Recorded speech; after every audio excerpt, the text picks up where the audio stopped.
Hi, welcome back. And if you're new to our channel, welcome. And I'm Dr. Patti. And we're quite well into March. And it's still pretty wintry and pretty cold in many parts of the country and maybe even where you're living. I'm here in Los Angeles and we've had a very cold and rainy winter, which I've rather enjoyed, but it does lend itself to a little bit more of drier skin on the face as well as the body. So I wanted to talk today about how to combat some of that and maybe a few causes that you may not have thought of. And even if you're not in a climate where it's too cold and wintry right now, a lot of the things I'm going to discuss today actually do apply to just dry skin in general. So hopefully you will find it helpful. And also keep in mind, some of the things I'm going to talk about are going to sound really obvious to some people. And to other people, they're just going to be reminders. And to other people, they're going to be brand new things that you haven't really thought of. You know, if you come and see myself or Dr. Angela in an office visit, obviously the treatment and the conversation is very much tailored to you as an individual. But with these videos that we do for you, we try to speak to as many people as possible. So anything that you already know, just kind of, put that aside and tuck it away. And, anything that's new, hopefully you'll find helpful. With that said, like I was saying, with winter and cold weather, it can really lend itself to dry skin. And not only with wintry weather, but just with aging and normal getting older. I mean, we're lucky to be alive, and so I'm grateful to even be able to age, but aging does cause less oil production, and so it can create a little bit more dry skin as we age. So even if we're not in the winter, definitely dry skin can be an issue for many people. So when I think of dry skin, I sort of think of from the outside coming in and from the inside of the body going out, and really tackling it from both ends or both parts of the spectrum. So in terms of the outside and in terms of topical skin, there's three things that I like to think about. We have this wonderful microbiome, which is this whole other world of bacteria, good bacteria that live on our skin with us and around us and on us, really working in synergy to keep us healthy, to keep our skin healthy. And that microbiome is really a big part of our immune system. We think of the good bacteria in our gut, but we have this whole microbiome all over our skin. So not only do we have this synergistic world of good bacteria, but we also have a lipid layer, and this lipid layer helps to keep moisture in and to keep water from evaporating out of our epidermis, out of the top layer of our skin. And not only that, we also have sort of what's called an acid mantle. So proper pH that keeps all that bacteria in check so that we have more of the good bacteria and less of the bad bacteria. And like leaky gut, leaky brain, this barrier can be broken. So we want to really work on keeping that lipid and acid mantle and the proper pH and the good bacteria all working well so that our skin can be healthy and hydrated and plump.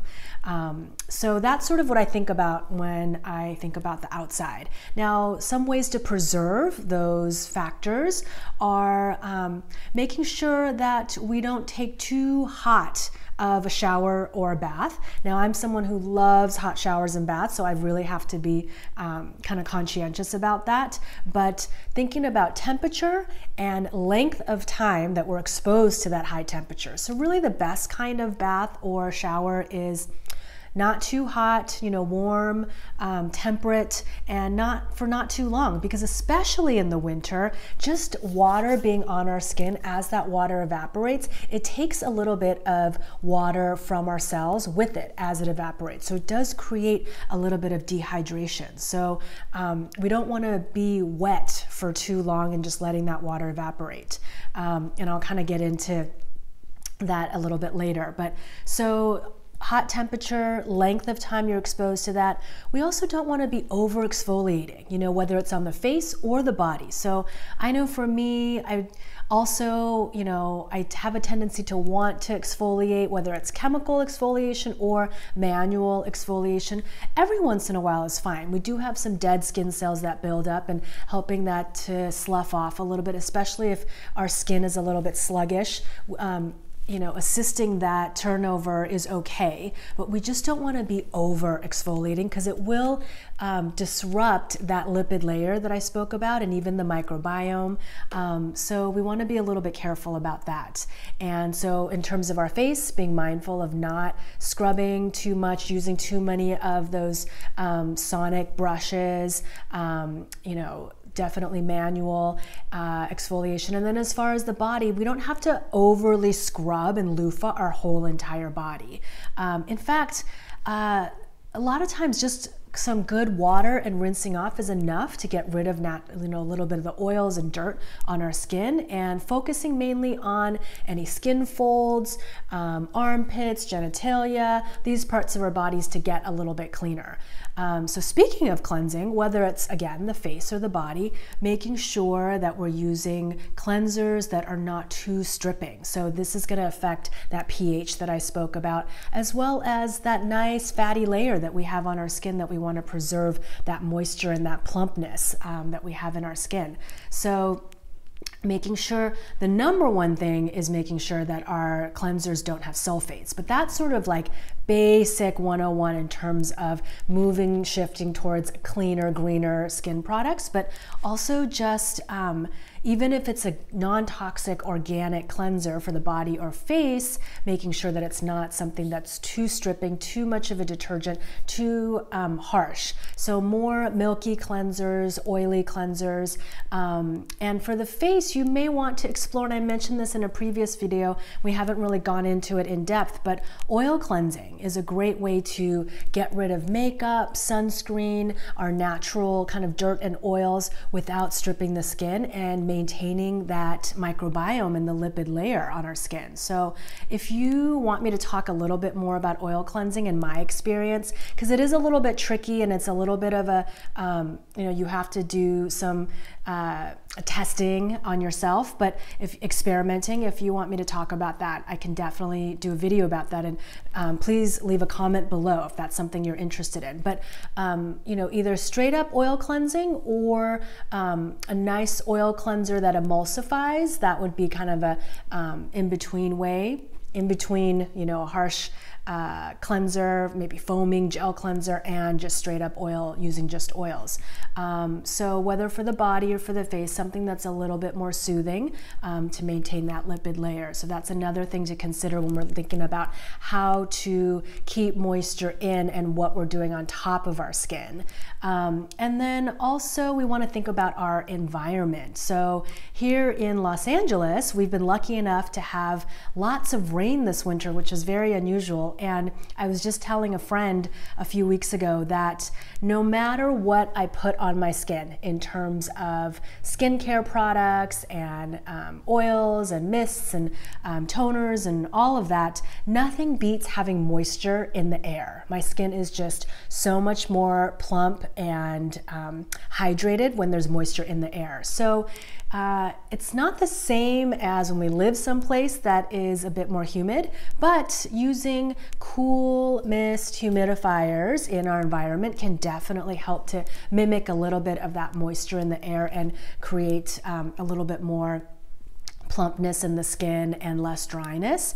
And I'll list a few of the ones that I like in the description box below, so make sure to check that out. And one of them I think even has a little bit of a built-in antibacterial, so that kind of helps keep it clean. So that would be the only thing that I would say to be conscientious and mindful of if you are using humidifiers, because obviously where there's moisture we can create mold. So making sure to clean the humidifier very well, and also making sure that we're not putting so much moisture into our environment that it can breed mold. So be careful of that.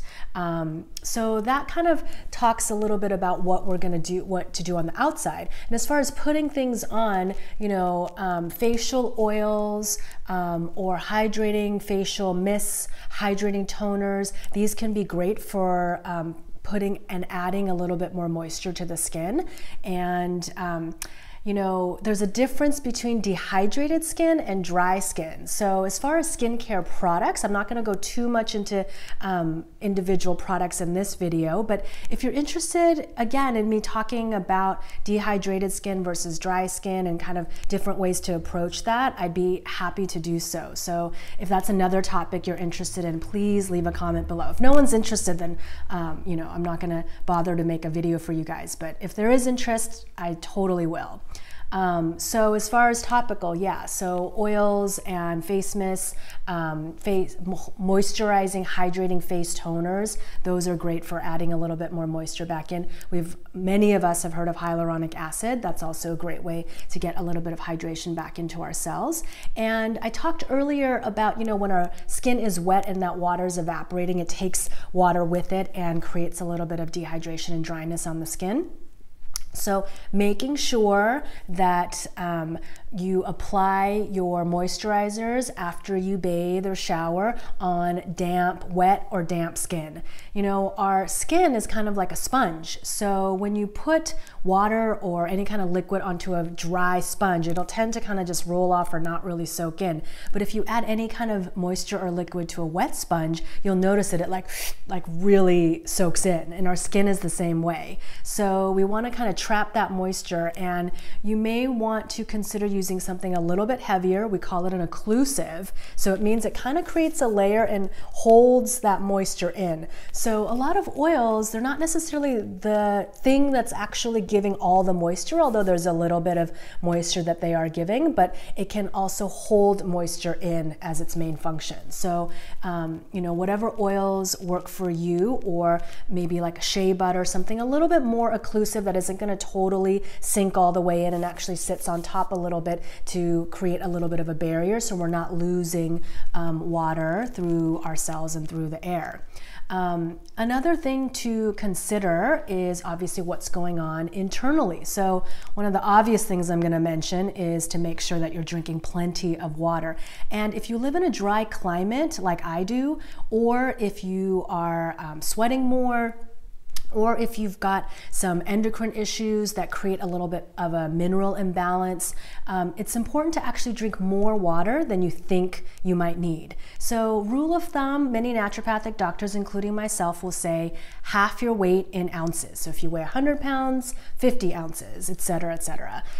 So sometimes you'll need a little bit more than that. And of course, if you're drinking anything dehydrating, like coffee, tea that contains caffeine, alcohol, you're gonna wanna add an extra cup of water for every extra beverage that you have. So often we need way more water than we realize. Now, if you're someone who doesn't drink alcohol or caffeine and is drinking plenty of water, way more than half your weight in ounces, and you're still feeling either dry skin or actually dehydrated, sort of, you know, dry in the mouth and lips feel dry, then you might be having a little bit more of a mineral imbalance. And so you probably want to add more minerals into your diet and water. So that can be through increasing your greens. That would be the best way to increase mineral content through your food. You know, all the greens, spinach, kale, chard, dandelion, mustard. There's so many amazing greens out there, nettles, and they've all got really, really great minerals. And as far as in your water, you could definitely add trace minerals, and that's going to help your body absorb that water a little bit better, especially if you're having a little bit of a mineral imbalance. And the other thing that you can do is sometimes just a little pinch of sea salt, you know, real good Himalayan salt, any kind of gray salt that has a lot of minerals in it. Just a pinch of that can sometimes help hydration a little bit more. And another thing is coconut water. Coconut water has a lot of potassium, and I've noticed even personally that sometimes when I don't feel like I'm absorbing the water that I'm drinking, something like a coconut water can help to hydrate me a little bit more. So that would be something to consider as well. And we also, in addition to kind of liquid hydration, you may want to consider getting your thyroid tested. So hypothyroidism can also lead to dry skin, and it can be an indicator. Hypothyroidism can create dry skin, and a dry skin can be an indicator of hypothyroidism. So you definitely want to get that checked in your blood work. And you know, in addition to water, in terms of taking things internally, your omega-3s, especially omega-3 fatty acid. Now, this is kind of a longer conversation, but you know, don't be confused when you go to the health food store. Often you'll see omega-3, 6, 9, and we live in a country and a culture where more is always better, and that isn't always the case. So really look for the omega-3s. We get a lot of the 6 and the 9s through our diet, through grains and nuts and seeds, and it's not that hard to get. And for the more anti-inflammatory and for more of the beneficial aspects of the omegas and essential fatty acids, you want to lean more towards omega-3. So I'll list a couple of my favorite products that you can get over the counter down below in the description box, but you want to stick to either a really good fish oil, or if you're plant-based, a perilla seed oil or an algae oil is also going to be really great from to kind of lubricate and hydrate from the inside out. Another thing to consider, which you may not have, is that in addition to conditions like hypothyroidism, medications can cause really dry skin. So the obvious is something like an Accutane. If someone is out there taking an oral retinoid for acne, this is going to cause dry skin, so that's going to be a side effect of the medication. But high blood pressure medications, antihistamines, these all often can cause dry skin as a side effect, so that's something to consider as well. So in addition to all of these things, you know, just really making sure that everything is moving properly. Now, this isn't sort of a one-to-one in terms of do this and your skin's going to be all plump and wonderful, but I do think, and this is more of the Chinese medicine aspect, there's no double-blind placebo studies about any of this that I'm about to talk about.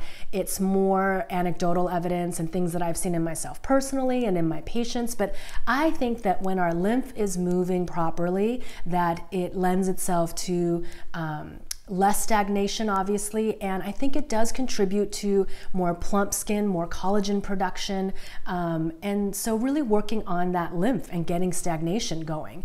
And in Chinese medicine, we say that, you know, this is overly simplified, but that disease comes from stagnation, or basically stuck energy. I tell my patients it's like little traffic jams in our body.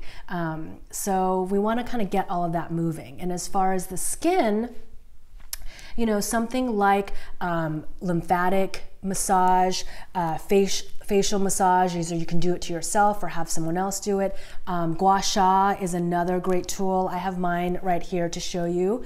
And you really want to learn from somebody who knows what they're doing. I have a facialist here in Los Angeles who is an amazing gua sha expert, but you can definitely learn from different practitioners, and you don't want to be too harsh on yourself. So I'm not going to go into how to do gua sha in this video, but this is another way to get lymph moving and getting stagnation out of our lymph that way. And also lymphatic massage, whole body lymphatic massage where all of our lymph nodes are.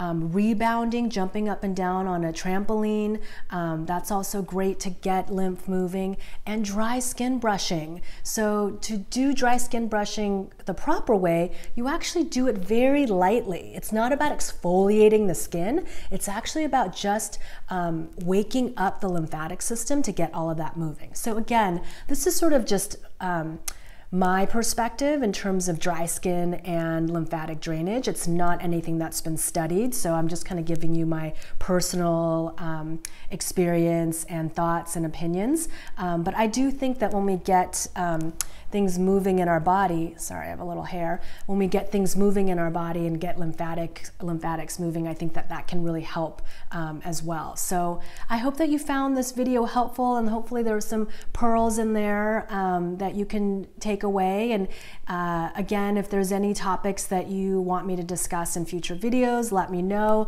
Leave a comment down below. I love communicating with all of you and making this more collaborative and, you know, really creating a community here. So thank you so much for watching. If you feel like there's anybody who could benefit from this video, please make sure to share. And if you enjoyed the video, give it a thumbs up. And if you didn't, that's okay too, but let us know what you didn't like about it so we can make some changes and, you know, give you the information that you would find helpful. And I will see you back here soon. Thank you so much and have a healthy day and a healthy week.